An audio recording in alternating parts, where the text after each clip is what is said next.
Well, it seems that truth and power always seemed destined to be on a collision course.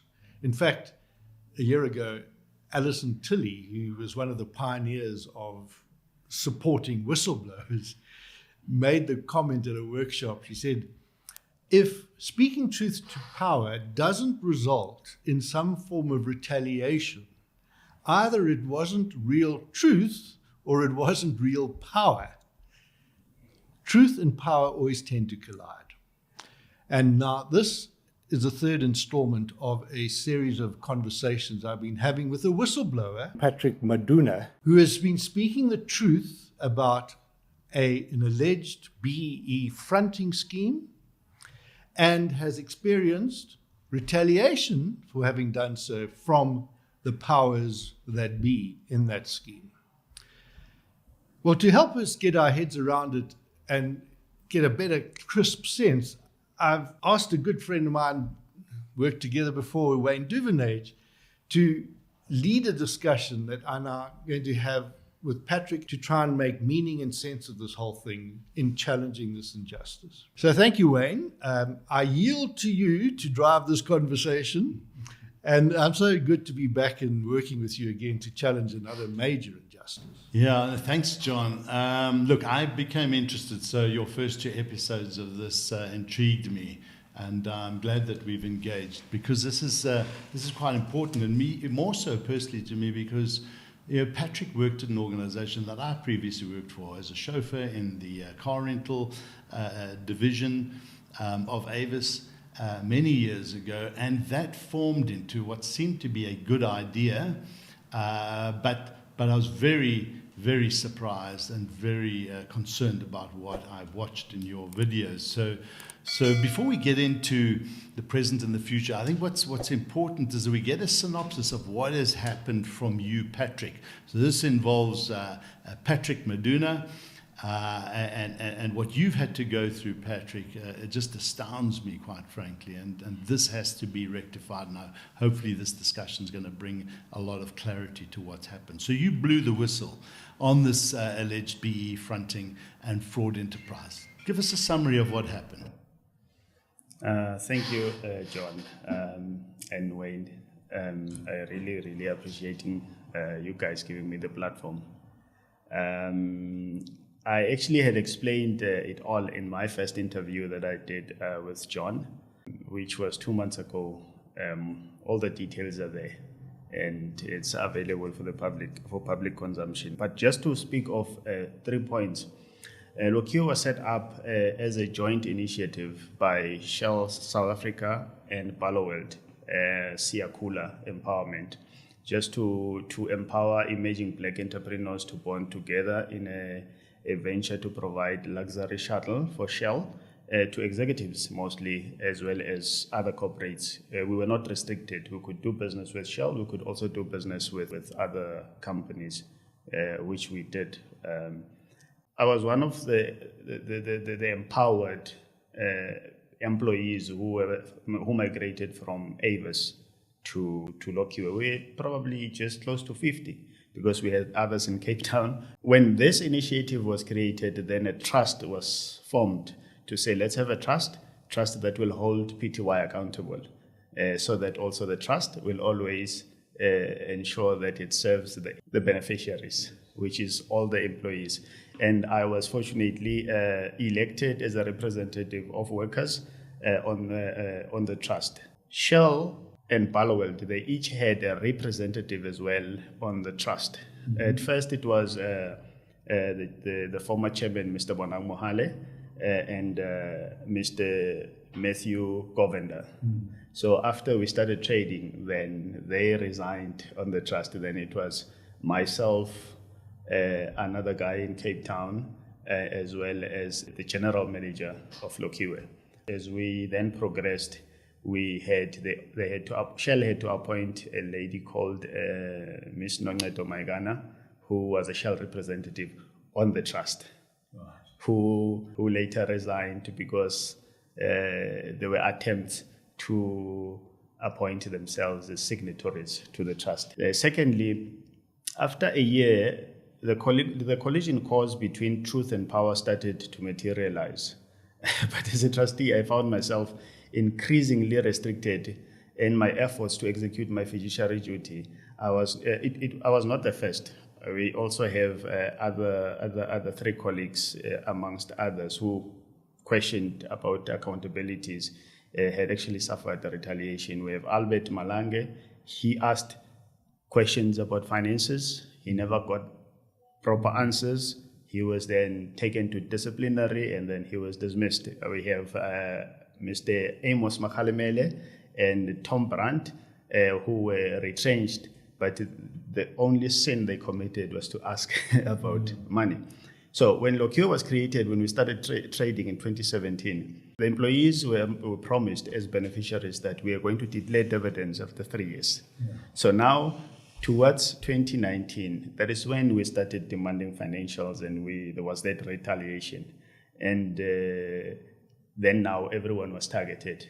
As I can just recall a little bit, in 2019, around August, we had an EXCO meeting where there was what was launched as an operation cleaning house.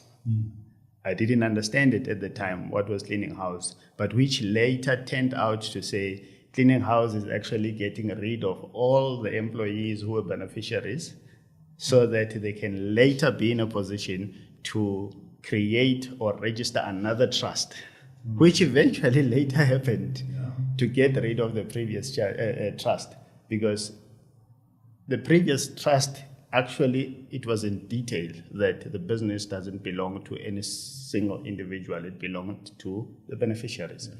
So amongst other things that actually was done, if truth is going to speak to power, it is essential that it's allowed to do so in freedom.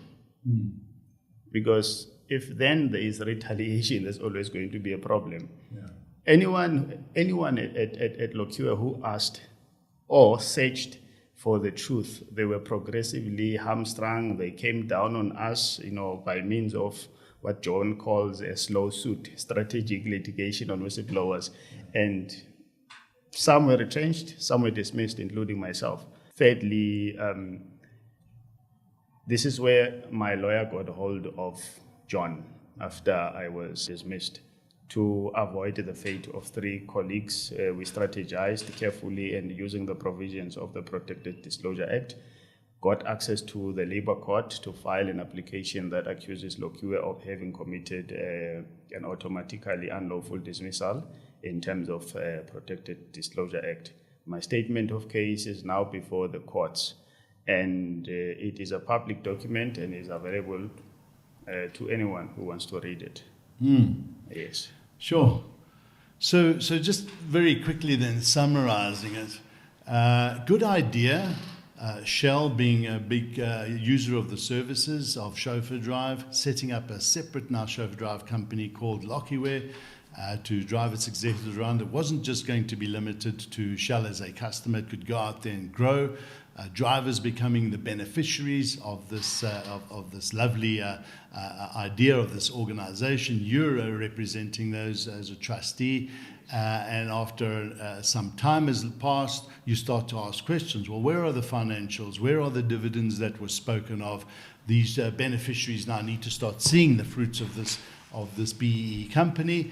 And lo and behold, people who start asking questions are removed, forced out, retrenched, fired, and even I hear in your case on the earlier discussions, there's been attempts on your life.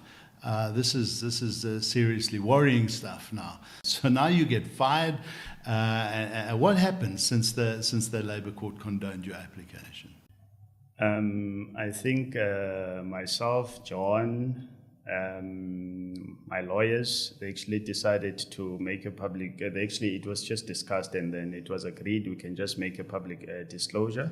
John interviewed me 2 months ago, and since this was about wrongdoing in the business corporate sector, we thought it was important to send a signal to corporate South Africa that unethical and illegal practices are going to be exposed sooner rather than later. So in that statement, I explained that I made a protected disclosure to Shell Global, Shell Global, which is upstream, Shell downstream, which is South Africa, to Lociware board, the authorities as well, which is the Hawks SAPS. I also made a protected disclosure to my legal team. Amongst other things,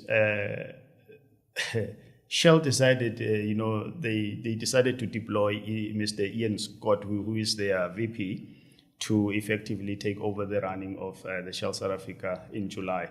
My court hearing was in 28 September. Mr. Mtolo was asked to resign. By the way, I think that was last week. You saw yeah.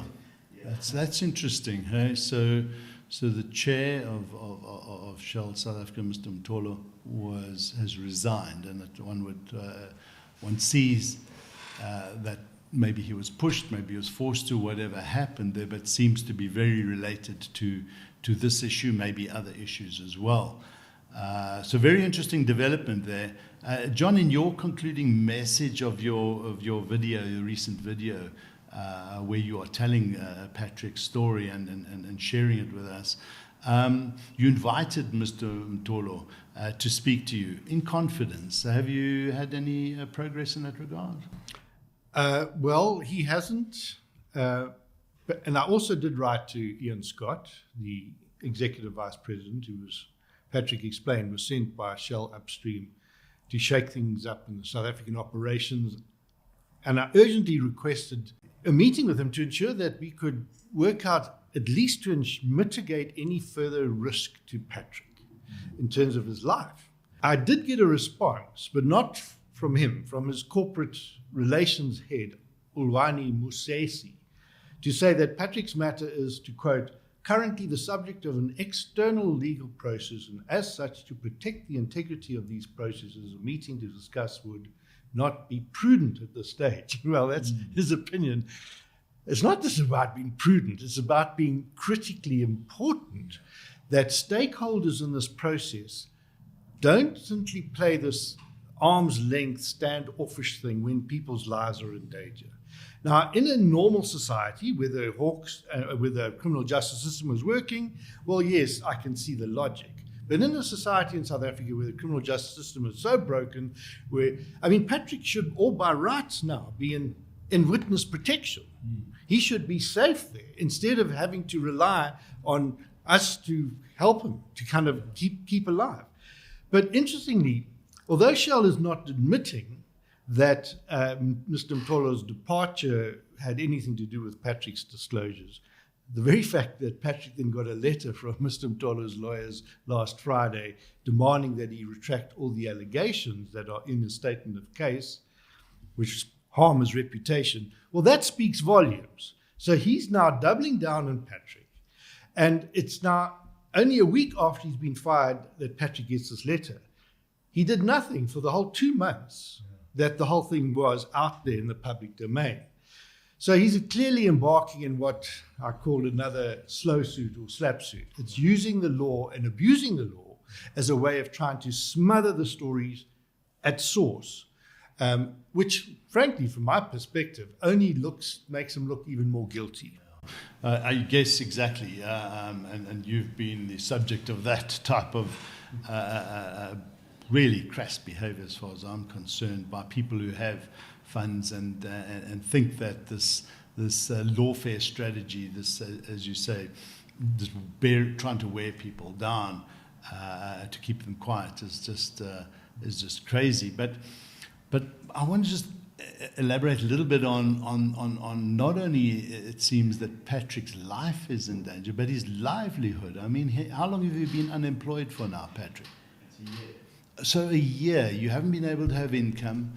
How do you do it? I mean, you know, in our last discussion, you were telling me about having to sell off assets that you've got just to feed yourself, just to pay your rent. I mean, this is where it gets very frustrating for me. And dealing with so many whistleblowers over the past, it's just horrible to see the pain that you have to go through and your family have to go through as a result of this. Quite frankly, you're a person that a company like Lociware and Shell should be embracing, wanting people to stand up to truth to power, adding the value that you have, so that you can continue to grow this plan, this organization that had a good plan. And yet clearly something's gone wrong. You're asking the right questions, and people don't want to answer those questions. So how do you feel about where you are now? What are your lawyers advising you to do? With regards to the letter, the legal letter... This is from Mr. Mtolo, the recent one you got last week. Yes. My legal team has said to me I should just not panic. They actually anticipated, that sort of thing. And I would only have to worry if I wasn't telling the truth, and if I was not if it was not in the public interest. I'm simply trying to exercise my fiduciary duty, and even though I have been removed as a trustee of Lociware Trust, I'm still obliged under the Prevention and Combating of Corruption Activities Act to report any perceived wrongdoing to the authorities or blow the whistle. Yeah, good. John? Well, if I may say, Wayne, that's why I invited Mr. Mtolo to come and speak with me in my professional capacity. I've had many clients who have been in trouble with the law over the years, and I know it can be quite terrifying. You can't sleep at night, you have these anxieties, you start looking for easy ways out, and they aren't. Now, they come to me because I say, I'm not a judge. I'm not there to sit in condemnation or judgment on you. In fact, I'm explicitly obliged by my code of practice to take a non-judgmental attitude to anyone who seeks my help. My interest is always the most vulnerable and disadvantaged. What I normally say to them after explaining that is to offer to refer them to somebody that can counsel with them. At a therapeutic level, social workers work on the psychosocial, and then for me to then try and help them with access to a good lawyer. Now, by a good lawyer, I don't mean one that's just smart. I mean it's somebody who won't take advantage of them by playing things out endlessly, using technicalities of the Criminal Procedures Act to delay things. And the point I make is that, assuming that the thing goes to trial eventually and they play this thing out over many years, it eventually reaches the verdict that they are guilty. It means they were guilty from the moment they committed the crime, not from the moment that the judge or magistrate handed down a verdict. Now, that's a simple point, but it's often not understood. And they would end up then potentially with a stiffer sentence and no money, because, of course, the lawyers would have made sure they had been paid. A good lawyer will help them to get through the ordeal, maybe negotiate a plea bargain, or contract a social worker experience in this thing of doing a pre-sentencing report, so that a more corrective, restorative, and rehabilitative sentence is handed down. That's what I would hope we could still see from this process. And I do believe that famous line of Oscar Wilde's where he says, the only difference between the saint and the sinner is that every saint has a past and every sinner has a future. Now, I have to believe that, and I do believe it as a social worker. I've seen people come back from the most disastrous situations because they've reckoned with the truth. And it's important in Patrick's case because now that Mr. Mtolo is gone, I can imagine from my experience that there are two contrasting emotions that are raging amongst Lociware staff and Shell staff who are involved. There's relief from those who are good people who felt oppressed by the abuse of power by Mr. Mtolo, and anxiety amongst those who witnessed the alleged wrongdoing and didn't act the way Patrick did. Now, I just hope that those in the latter category realize that they need to come forward now as victims of this alleged crime.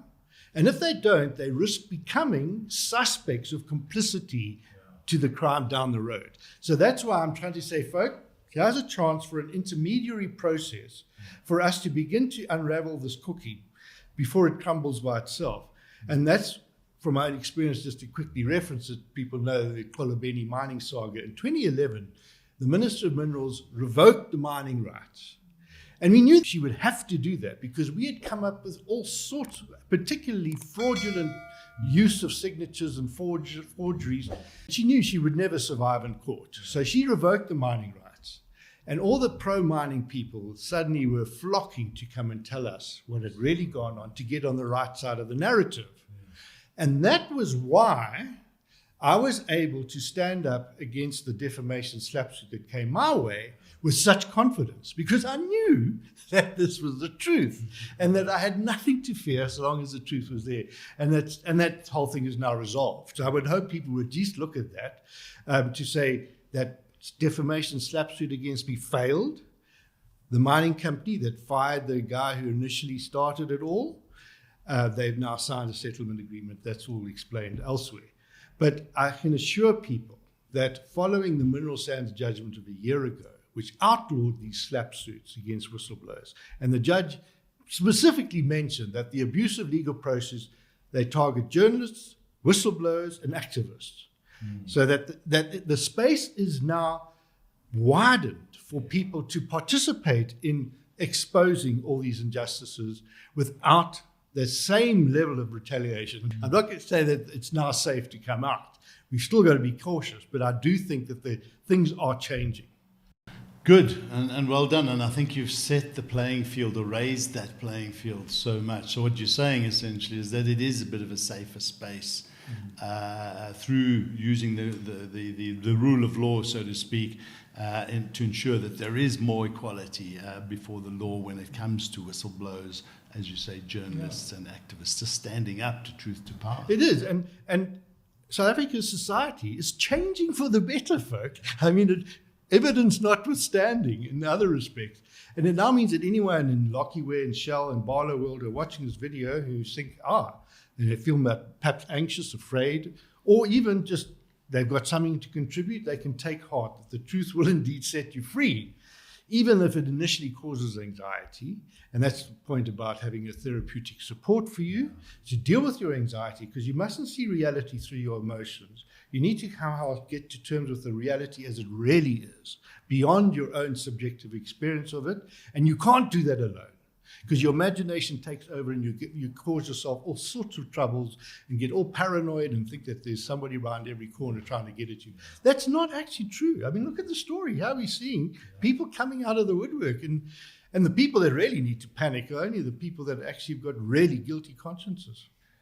And a lot to lose, but let's face it, I mean, those involved here, the way we're seeing the story involved, they're not going to suddenly change their tune. I mean, hopefully that's what we want. They should be doing so to resolve this matter now before, as you say, it gets worse and eventual judgments come against them. They're probably going to act out of fear and in panic and start doubling down. And that's the normal trend in this situation until eventually they've got nowhere else to go. Patrick, you've already got one bullet hole in your car. How do we ensure that there isn't another attempt on your life to silence you permanently? For now, I'm actually part of the Whistleblower House support shield.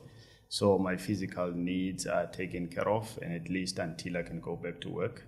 Fortunately, that can happen soon. I am not actually going to say what protective measures I have taken to keep myself alive. If other people come forth, there will be strength in numbers. It will show that we have the power and solidarity and mutual support, which is always greater than power of force and intimidation, which is why those whose power is vested in money and political and business connection will always try to divide, because that is how they rule.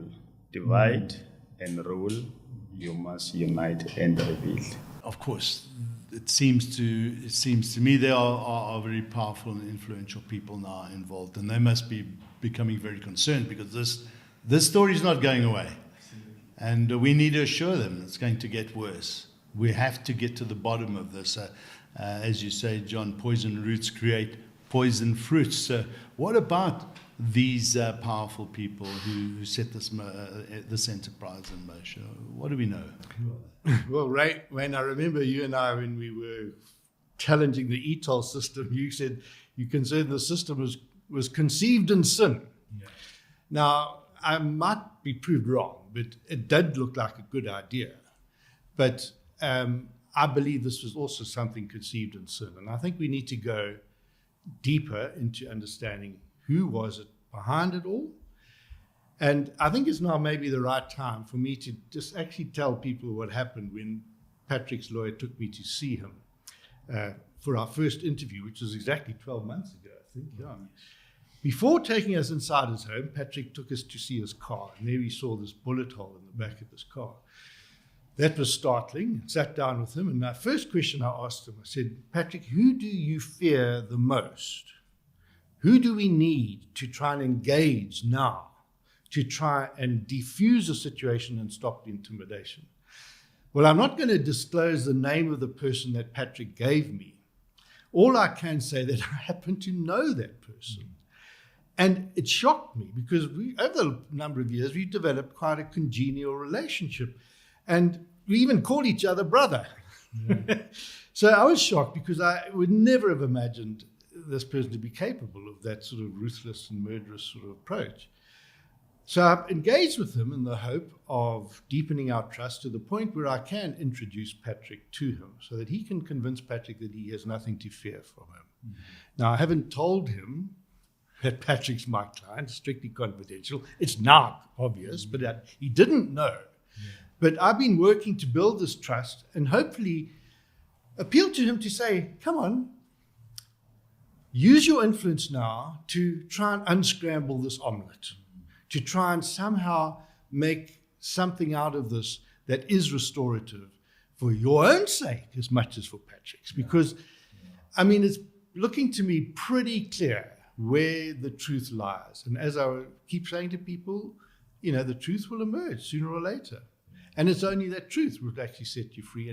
And people in power think that because they control money, and because they've got money, and because they've got influence, they can control the narrative. Yeah. Only up to a point. Eventually it unravels because there's no cohesion within it, internal integrity, and it falls apart.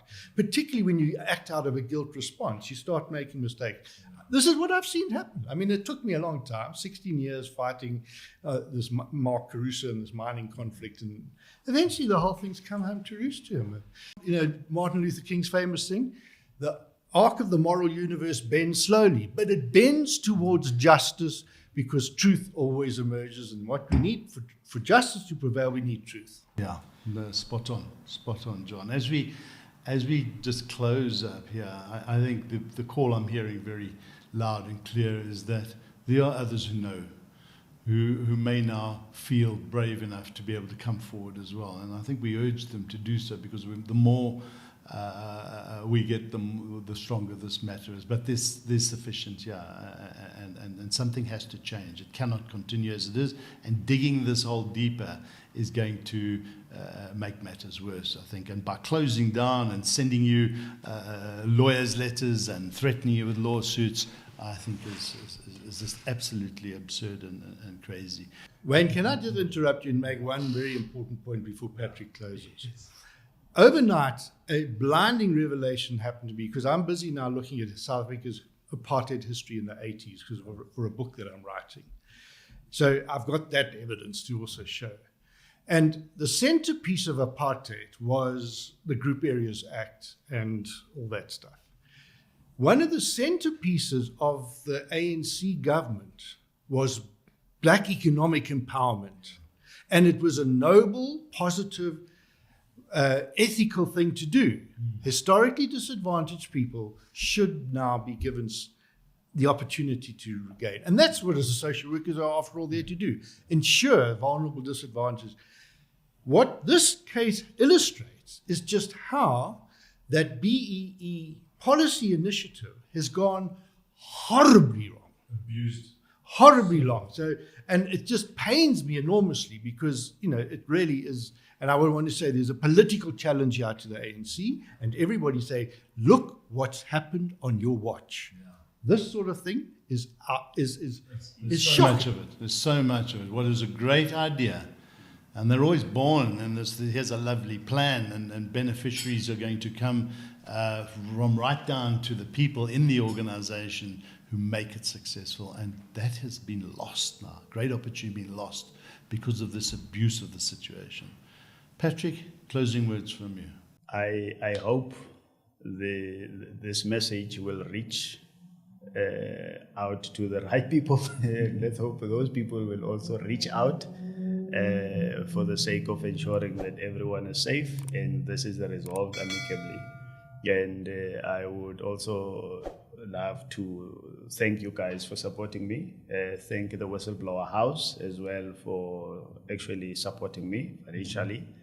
And hopefully I'll be in a position to unite again with my family and we live under the same roof. Sure, and we look forward to that, Patrick. I just want to commend you for your moral courage, for just staying the course. It's important that this is resolved properly and that we get justice in this matter.